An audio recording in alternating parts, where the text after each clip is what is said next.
Sveiki, skatītāji! Paldies par skatījumiem, laikiem, komentāriem. Šodien es jūs aizvedīšu uz vienu interesantu restorānu.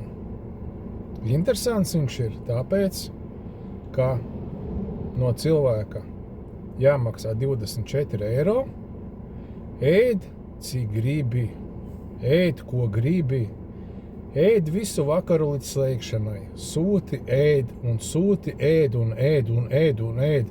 Un viss ir tik garšīgs un tik superīgs. Nāciet, es jums tūlīt parādīšu. Šādi izskatās restorāna ārpuse.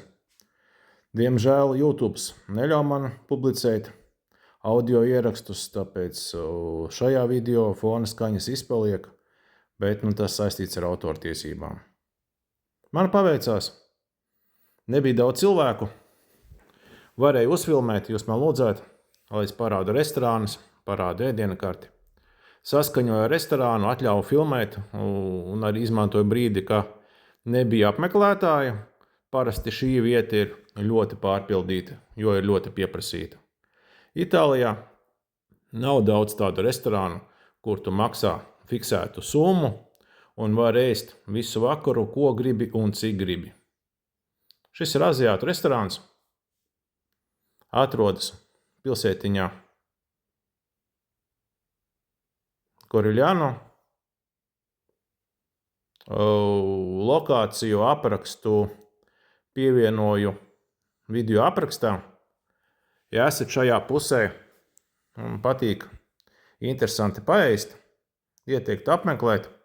Šo restorānu ēdienu karta ir ļoti plaša, un šeit laikam ir tā vieta, kur cilvēkiem nāk nevis tikai paēst, bet izgaršot, pagaršot dažādas ēdienas.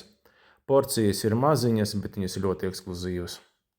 Var dabūt svaigu zivtiņu, var dabūt suši, var zupiņu dabūt, otro dabūt, da jebko. Es, protams, visu ēdienu karti nepagaršoju. Dažas ēdienas es pievienošu video beigās fotogrāfijas, ko es varēju apēst, jo tiešām ēdienu karti ir ļoti bagātīgi, viss ir ļoti garšīgs un piesātināts ar garšām un baudāms. Redzam, pie galdiem ir planšetes, sēžot pie galda planšetē var pasūtīt ēdienu, un oficiants attiecīgi nes ēdienas pēc jūsu pasūtījuma. Un vakara beigās jūs samaksājat 24 eiro par cilvēku. Šajā summā neietilpst dzērieni un neietilpst saldē ēdieni. Par tiem jāmaksā atsevišķi. Redzam, šāda planšete. Tur ir izvēle. Varam izvēlēties ēdienus. Ir ēdieni, kas ir iekļauti 24 eiro, un ir ēdieni, kas ir par papildu samaksu. Papildu samaksu, kā es teicu, ir dzērieni, dažādi dzērieni, alkoholiski, bezalkoholiski un saldē ēdieni. Ēdienu karta ir ļoti bagātīga.